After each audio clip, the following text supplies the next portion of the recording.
Parece el guión de un gran éxito de Hollywood. Un asteroide mortal en rumbo de colisión con la Tierra. Pero ¿existe en la realidad una apocalíptica roca gigante que amenaza con destruir la civilización? La pregunta no es si va a ocurrir, sino cuándo ocurrirá. Un asteroide acabó con los dinosaurios hace 65 millones de años. ¿Somos los siguientes?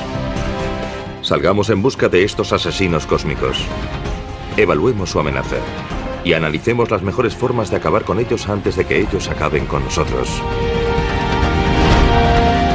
Es el momento de detener el Armagedón.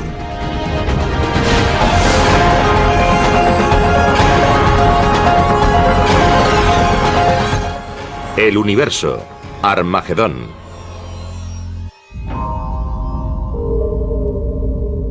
Proviene de algún lugar del cinturón de asteroides situado entre Marte y Júpiter.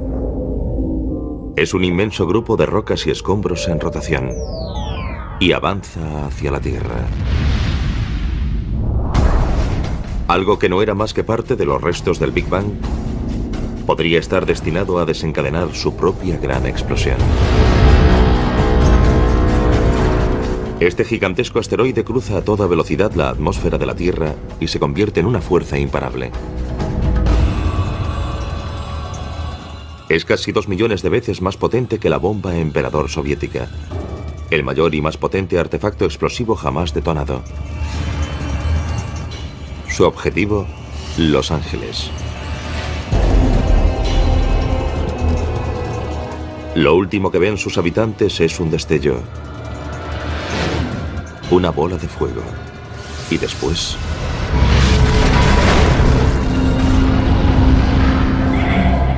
Si este asteroide fuese tan grande como cabe imaginar, un asteroide de 10 kilómetros, estaríamos hablando de un cráter casi 10 veces mayor. Formaría un cráter de unos 80 kilómetros. Toda la ciudad de Los Ángeles quedaría reducida a un inmenso cráter.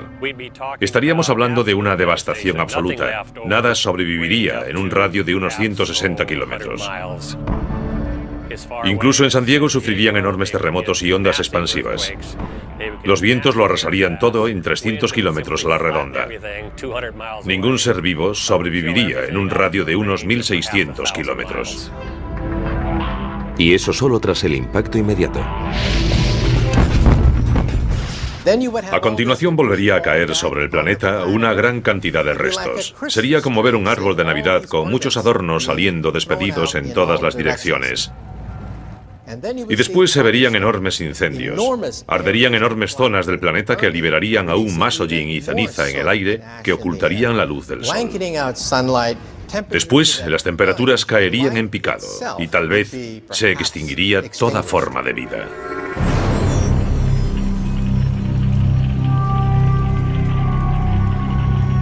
Lo que acaban de ver es lo peor que podría suceder si un gran objeto chocase con la Tierra.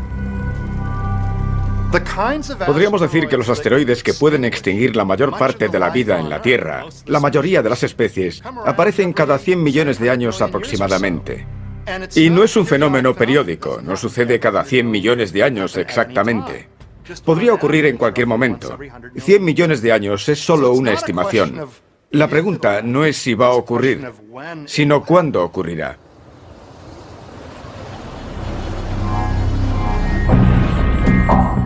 La Tierra recibe impactos de asteroides y cometas desde el mismo momento de su creación.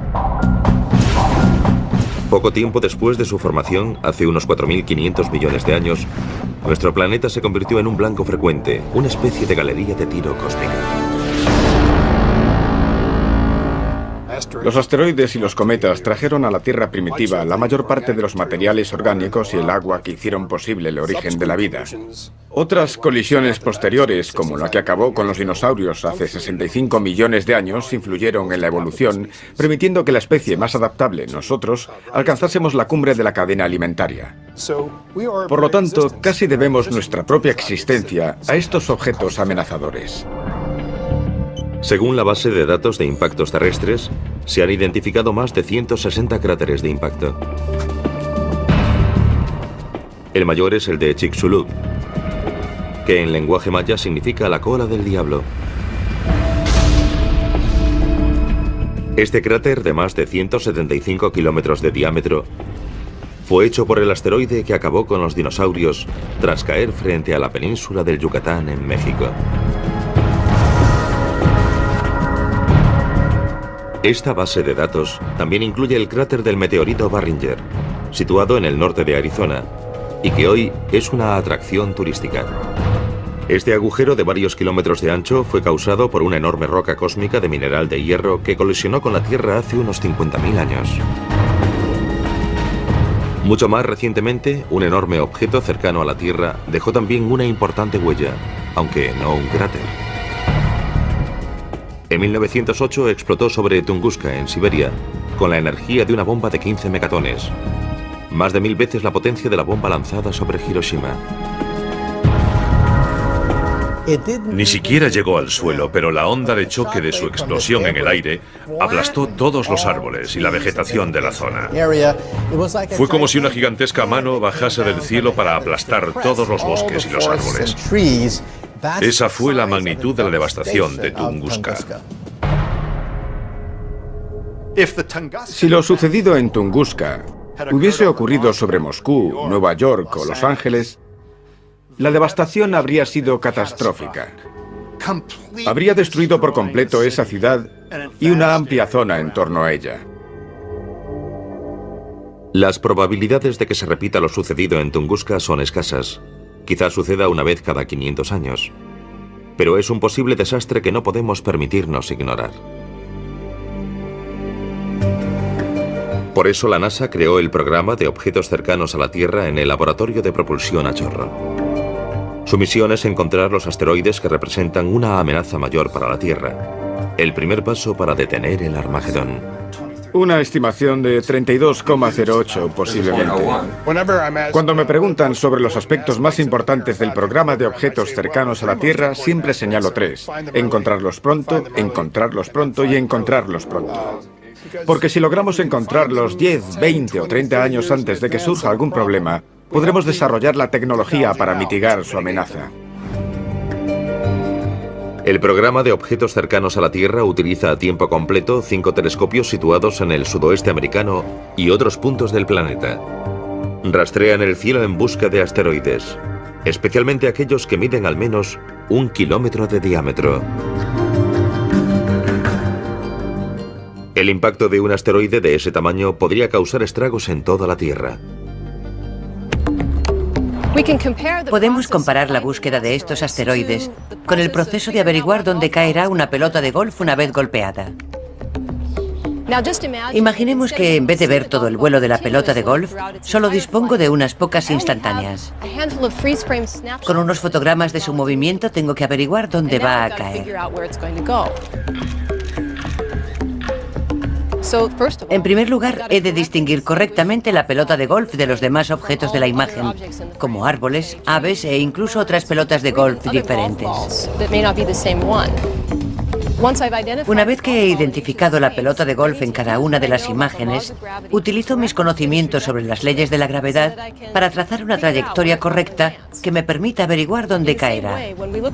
Del mismo modo, para buscar asteroides, tenemos que tomar instantáneas de distintas partes del cielo y distinguir los asteroides de las estrellas, de las galaxias y de cualquier fenómeno transitorio como los rayos cósmicos. A continuación, aplicamos las leyes de la gravedad para encontrar un modelo de órbita que encaje y averiguar dónde caerá.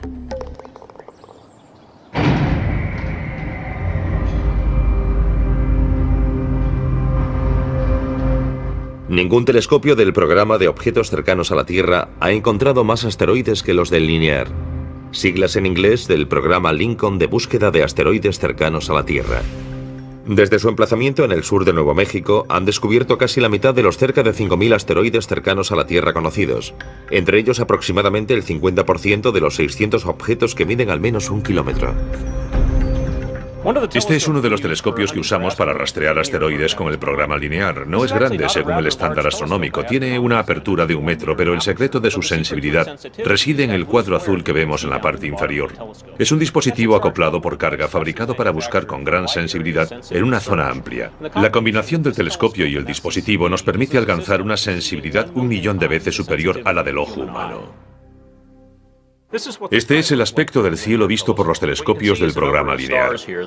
Aquí podemos ver un cierto número de estrellas y la imagen incluye también diversos objetos cercanos a la Tierra. Tras procesar estos datos y analizarlos, descubrimos los objetos en movimiento. Lo que hace es comparar las 5 imágenes y vemos que ha descubierto varios objetos en movimiento. Los que tienen este aspecto son asteroides del cinturón principal, situado entre Marte y Júpiter. No representa ninguna amenaza, pero también encontramos otros que son muy diferentes. Este va en sentido opuesto al cinturón principal y mucho más rápido. Este parece ir a su encuentro. Son objetos cercanos a la Tierra y de hecho son 2 de los que descubrió el programa lineal. El programa lineal envía sus datos al Centro de Planetas Menores en Cambridge, Massachusetts, el centro de referencia en la búsqueda de objetos cercanos a la Tierra. La función del centro es relacionar las nuevas observaciones de objetos cercanos a la Tierra con las ya existentes y ajustar las órbitas de los objetos cercanos a la Tierra en general. Con esas órbitas, otros grupos pueden realizar observaciones físicas utilizando telescopios para determinar el tamaño real de esos objetos. El Centro de Planetas Menores considera que un asteroide es potencialmente peligroso si su órbita lo sitúa a menos de 8 millones de kilómetros de la Tierra. Estaría demasiado cerca para nuestra tranquilidad cósmica y sin duda merecería entrar en la escala de Turing, una guía que los científicos utilizan para evaluar el nivel de amenaza que representa un asteroide. Es una escala del 0 al 10. 10 es la destrucción absoluta y 0 que hay muy poca o nula probabilidad de algún tipo de impacto. La calificación más alta que un objeto ha recibido hasta la fecha en la escala de Turing ha sido la de un asteroide llamado Apophis. Apophis fue bautizado con el nombre del dios egipcio de la destrucción y en cierto momento fue clasificado con un 4 en la escala de Turing. En las semanas siguientes a su descubrimiento en diciembre de 2004, hubo una temporada en la que parecía tener un 2,7% de probabilidades de chocar con la Tierra en 2029. Es una probabilidad entre 37, una probabilidad propia de la ruleta, no de la lotería. En ese momento todo el mundo empezó a prestar una atención especial a Apophis como una posible amenaza en 2029. Apophis mide unos 270 metros de largo y tiene la energía de una bomba de 500 megatones, suficiente para destruir una gran ciudad o causar un tsunami devastador. En 2029, Apophis estará más cerca de la Tierra que el satélite que le permite ver este programa.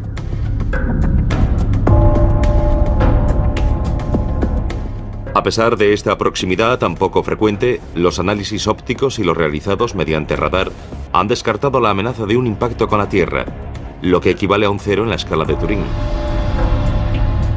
Sin embargo, la órbita de Apophis podría cruzar una zona que la modificase. Eso significaría una probabilidad entre 45.000 de otro encuentro con la Tierra en 2036. Estamos estudiando minuciosamente la posibilidad de una colisión en 2036. Sin embargo, tendremos 2 magníficas oportunidades de observar a Apophis. Una en torno al año 2013 y otra en torno al año 2021.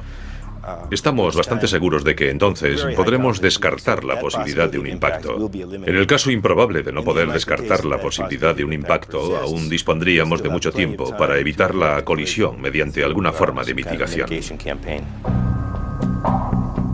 El siguiente paso para detener el Armagedón es adoptar una medida de mitigación.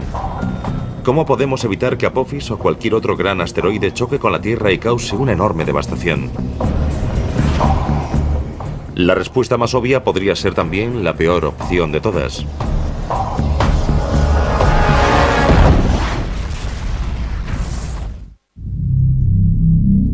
Nuestra supervivencia depende de la respuesta a una pregunta. Si descubrimos un gran asteroide en rumbo de colisión con la Tierra, ¿Podemos hacer algo para evitar que ocurra? Podemos pensar en el impacto de un asteroide como un gran desastre natural, pero lo que lo diferencia de los desastres naturales que conocemos como los huracanes, los terremotos, etc., es que en principio se pueden prevenir. Por lo tanto, nuestra tarea no se limita a paliar sus consecuencias, sino a intentar evitarlo.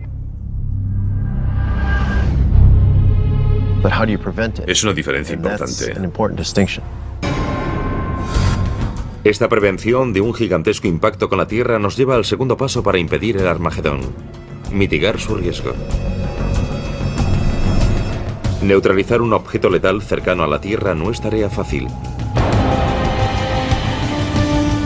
Solo hay que fijarse en las películas de Hollywood. O quizás no.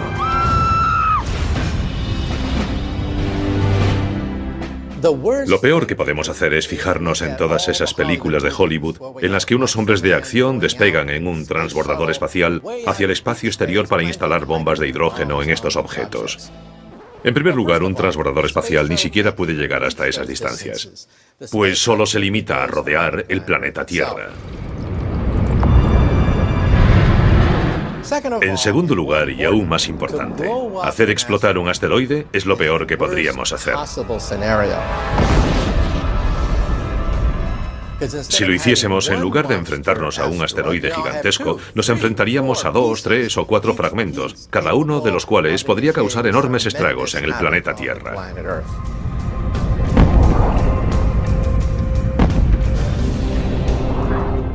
Si fuese un objeto grande y dispusiésemos de tiempo suficiente, podríamos intentar hacerlo explotar con la esperanza de que sus restos, o la mayor parte, no alcanzasen la Tierra. Pero podríamos detectar con suficiente antelación cualquier objeto grande. Por tanto, los que nos plantean mayores dificultades son los objetos pequeños y más numerosos. Su destrucción pura y simple, como las explosiones al estilo de Hollywood, es demasiado arriesgada y a lo sumo quedaría reservada para los asteroides de mayor tamaño. Pero existe una forma más segura de evitar el peligro que implica un objeto cercano a la Tierra: desviarlo. Si un asteroide se dirige hacia la Tierra en rumbo de colisión, la mejor opción es modificar su órbita muy ligeramente para alejarlo de la Tierra sin romperlo. Es mucho mejor que fragmentarlo, porque no puedes hacer que desaparezca. Simplemente lo rompes en pedazos. Bombardeándolo solo conseguiremos hacerlo pedazos y eso podría causar un daño mucho mayor. Ese sería el gran peligro.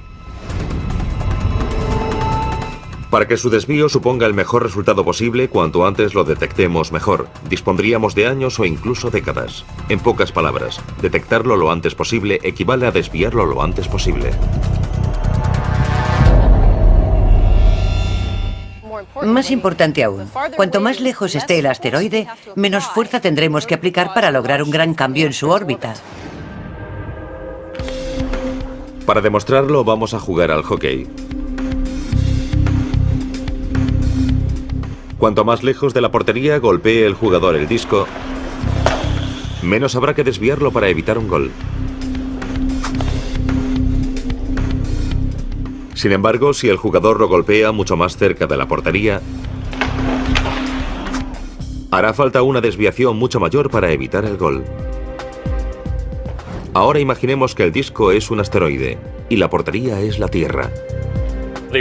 La mejor opción sería desviar el asteroide modificando su velocidad.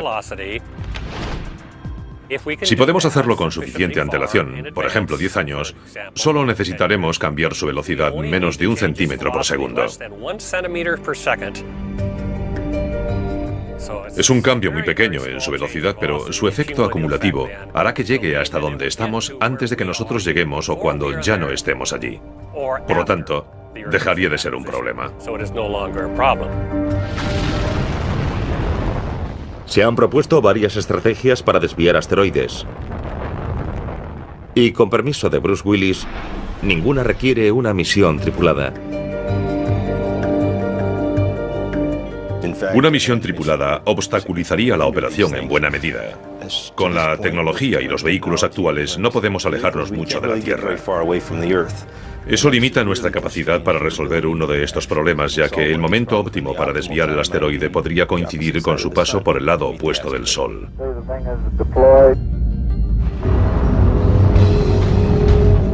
Una estrategia de desviación propuesta por investigadores franceses aboga por hacer que un asteroide que no represente una amenaza choque con el que se dirija hacia la Tierra y lo desvíe. Denominan esta estrategia asteroide contra asteroide.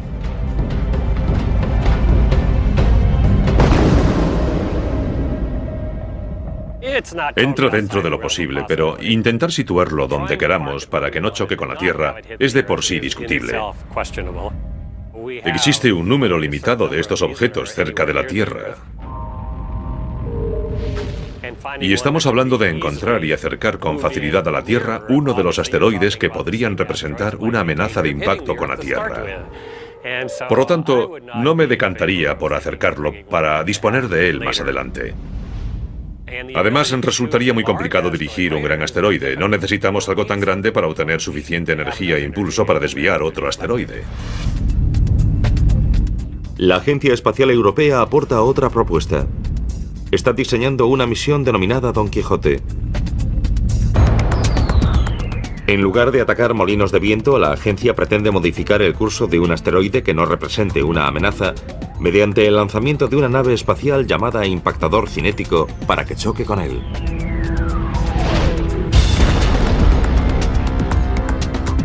La opción del impactador cinético es la primera que tendría en cuenta. Es muy simple y sencilla, y al menos nos ofrecerá algún resultado. Un efecto mínimo con el que podamos contar. Podemos lanzar algo lo bastante grande, con la velocidad suficiente, con un plazo de, digamos, 10 o 20 años, para desviar un asteroide de hasta varios cientos de metros.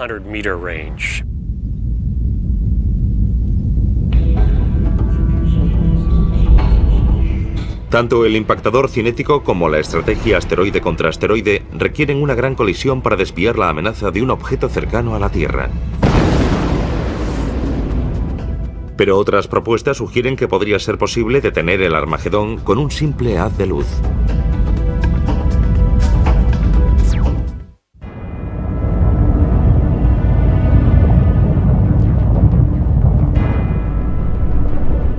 Hay varias formas de impedir el Armagedón. Hay quien propone un enorme impacto repentino que consiga que el asteroide abandone su rumbo de colisión con la Tierra.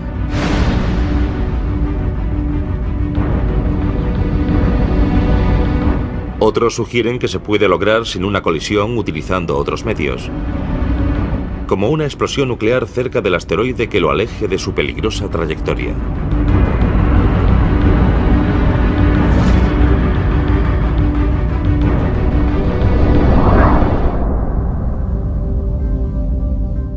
Lo haríamos detonar a poca distancia de la superficie. Su principal efecto sería energético. Es de esperar que en forma de neutrones que al atravesar la superficie calentarían el meteorito y harían saltar fragmentos de su superficie. Se trataría de un área bastante grande, lo que disminuiría la probabilidad de romperlo.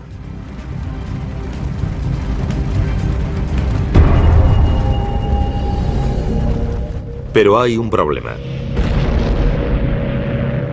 Existe un tratado internacional que prohíbe las armas nucleares en el espacio. Pero si un asteroide amenazase nuestra propia supervivencia, ¿importaría ese tratado? Creo que el uso de armas nucleares ofrecería los mejores resultados. Sería el sistema más eficaz. Evidentemente nunca se ha probado, pero tampoco las demás estrategias. Y personalmente preferiría desviar un objeto que sacrificar Norteamérica. Aceptaría de buen grado ser juzgado después. Pero para desviar un asteroide no es imprescindible bombardearlo con un arma nuclear. Existen métodos más seguros como las velas solares. Según sus partidarios, estos reflectores orbitales podrían concentrar los rayos del Sol sobre un asteroide. El calor generado vaporizaría su superficie rocosa creando un chorro de material que podría propulsar el objeto lejos de su trayectoria hacia la Tierra.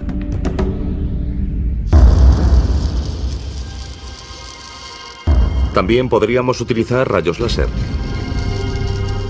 Si nos permiten cortar los metales más duros y realizar intervenciones quirúrgicas delicadas, tal vez una versión más potente podría desviar un asteroide. La opción del láser es muy atractiva porque resulta más económica y es más sencilla. Podría realizarse mediante una nave robótica.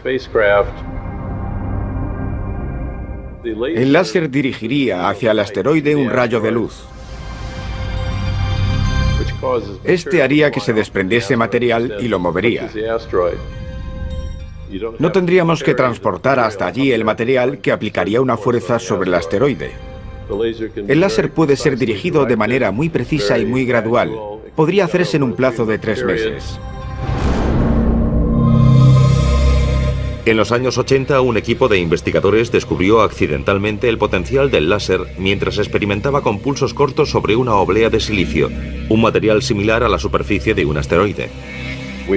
Básicamente sincronizamos una cámara con el láser para cronometrar mediante fotogramas el material que predía la superficie de la capa de silicio. Y nos sorprendió nuestro propio descubrimiento. Pudimos ver cómo perdía fragmentos de material.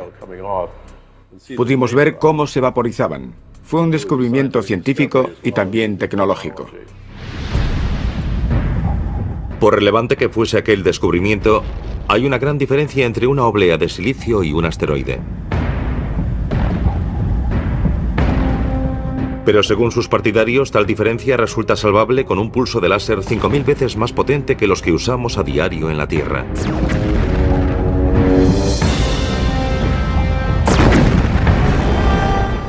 Este superláser, alimentado por cohetes y paneles solares, podría situarse a 5 kilómetros de un asteroide y desviarlo utilizando una serie de pulsos cortos en lugar de uno continuo. Un pulso muy corto podría aplicar suficiente intensidad a la superficie del asteroide para desprender material. Cuando ese material saliese despedido del asteroide, lo empujaría en la dirección que deseásemos que se moviese.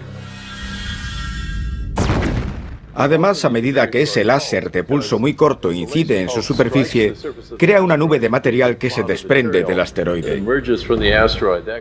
Esa nube de material absorberá cualquier otra luz que enviemos al asteroide.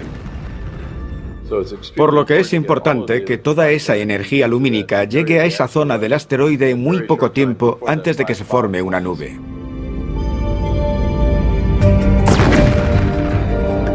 Según algunos expertos, el láser e incluso las velas solares podrían funcionar, al menos en principio. La intensa luz que ambos emiten es ajustable y adaptable a todo tipo de asteroides. Y el material expulsado, meras nubes de polvo, no suponen ninguna amenaza para la Tierra.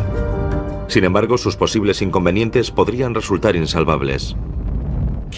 Mantener en el lugar correcto la fuente del láser o un gran espejo solar es algo muy difícil y habría que hacerlo durante mucho tiempo. La reflexión solar plantea además la cuestión del polvo expulsado. ¿Cómo afectará al espejo solar? Por lo tanto, existen problemas importantes a largo plazo que no sabemos si podremos resolver en un futuro. En este momento no hay duda de que está más allá de nuestra capacidad. Hoy disponemos de láseres continuos que producen más energía, 25 o 50 kilovatios. Se han construido con fines militares y tienen más potencia de la necesaria. El tipo que proponemos requeriría incrementar la potencia del láser de pulso ultracorto hasta un mínimo de 5 o quizá 10 kilovatios. Un esfuerzo concentrado nos permitiría fabricarlo en un plazo de 5 a 10 años. Podríamos lograrlo si existiese la intención de hacerlo. ¿Y por qué limitarse a un solo láser?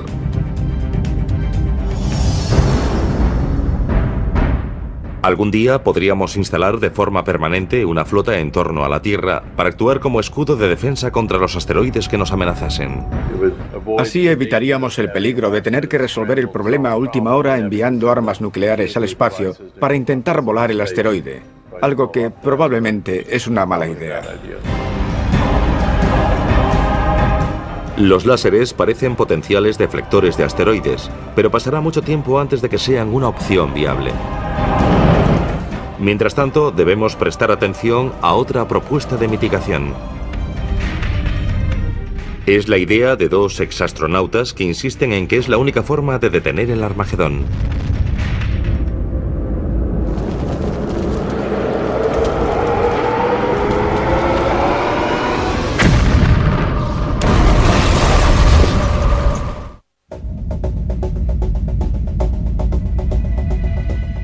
De todas las propuestas para impedir el Armagedón, el dispositivo más efectivo podría ser el denominado tractor gravitatorio.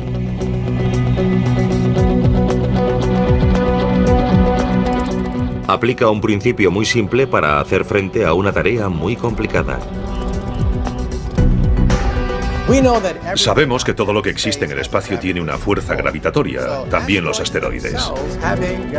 Además sabemos que una nave espacial interactúa gravitatoriamente con el asteroide.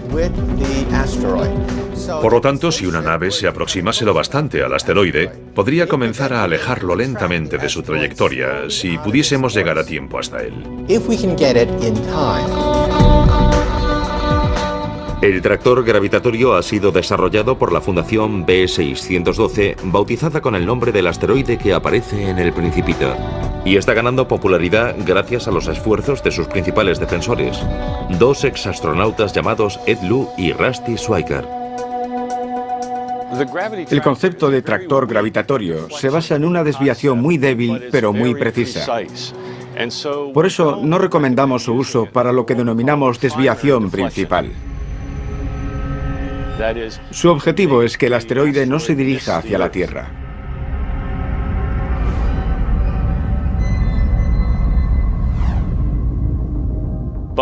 Pero una vez realizado el impacto cinético, que es una maniobra muy imprecisa, utilizaríamos el tractor gravitatorio para realizar un ajuste muy preciso al resultado de la desviación principal.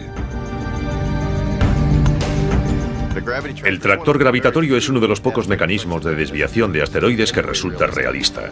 Los dos únicos que son realistas en este momento son el impactador cinético, que consiste en chocar con el asteroide con una nave espacial, y el tractor gravitatorio. Aparte de estos, la mayoría de los demás son ciencia ficción. El tractor gravitatorio utiliza en parte tecnología ya existente. Es propulsado por una combinación de motores de iones y paneles solares y su tamaño y su peso son aproximadamente los de un carro de golf. No es muy grande comparado con otras naves espaciales, pero según sus defensores es lo bastante grande para terminar el trabajo tras un impacto cinético.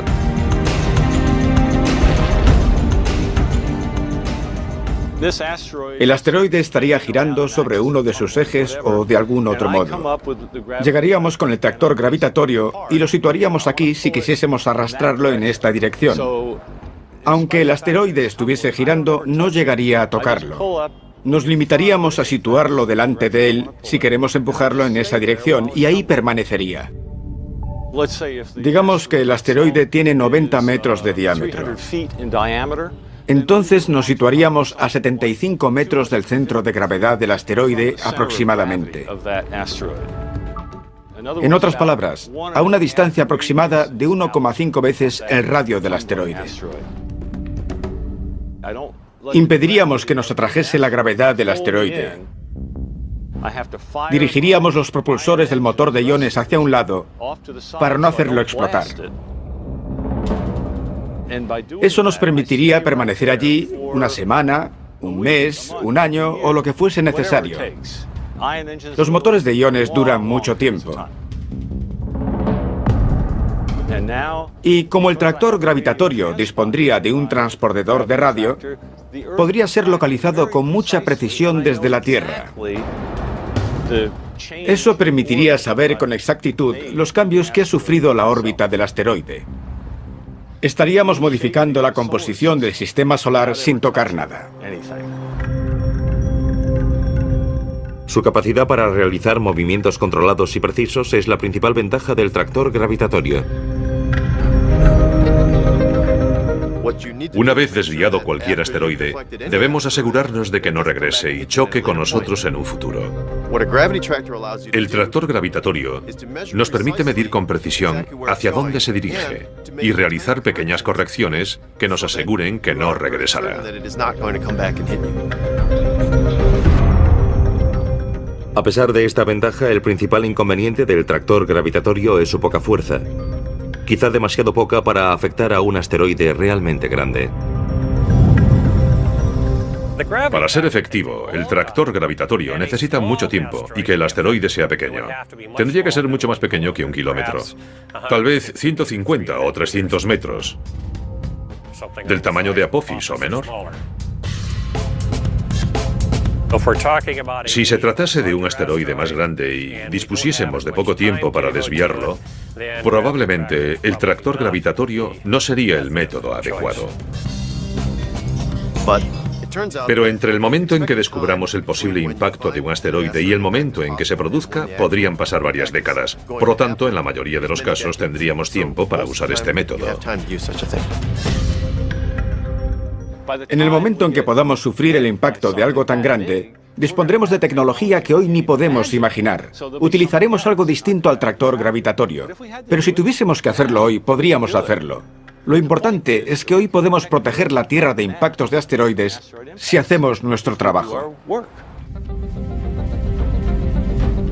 La Fundación B612 pretende demostrar la eficacia del tractor gravitatorio desviando en el año 2015 un asteroide que no represente una amenaza.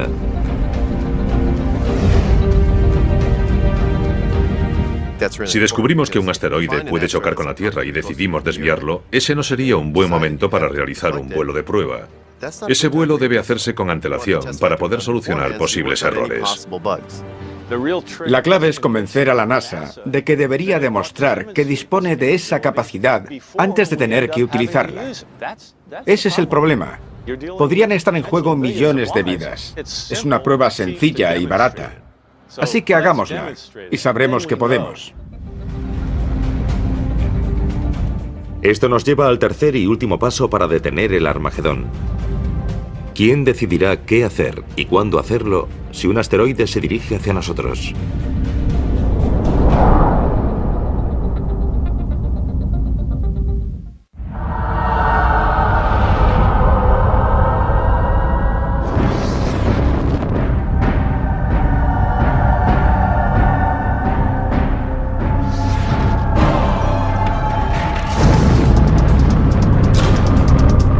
Hay 3 pasos fundamentales para detener el Armagedón. Los 2 primeros comprenden la detección del asteroide y la mitigación del riesgo que implica. El tercero, y quizá el más complicado, es quién tomará la decisión de actuar.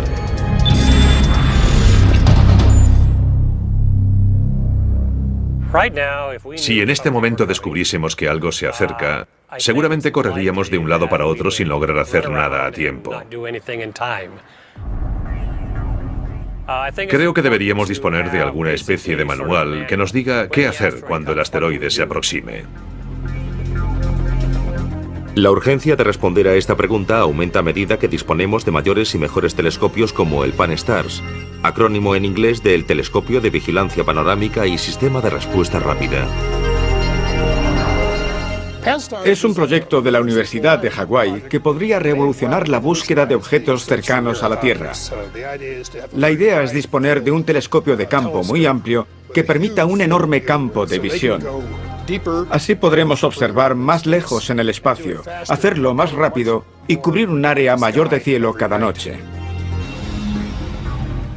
Programas como el Pan-STARRS facilitarán el número de descubrimientos. Cuando encontremos la gran mayoría de esos objetos, podremos hacer un seguimiento a 100 años vista y ver si alguno de ellos supone un problema.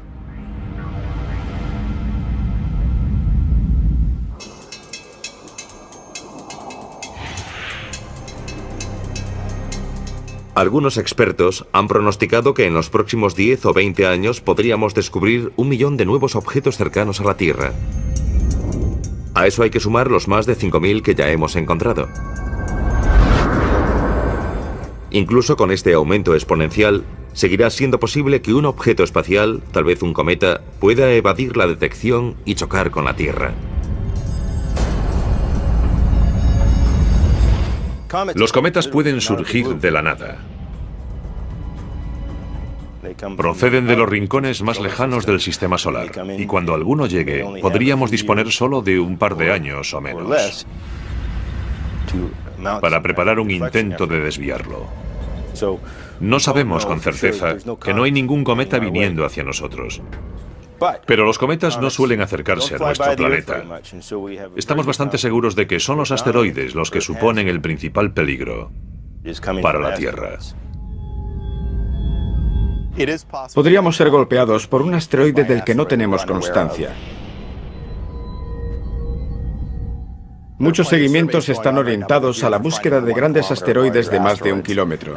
Nos interesan especialmente objetos de unos 150 metros, de los que hemos encontrado solo un pequeño porcentaje.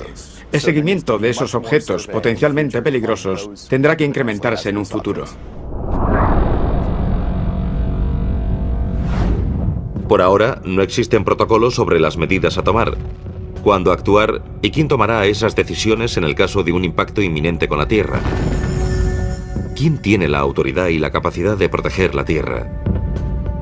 El protocolo actual de la NASA es encontrarlos, hacer un seguimiento y clasificarlos. ¿De qué están compuestos? ¿Cómo se forman? Todavía no cuentan con un protocolo de mitigación.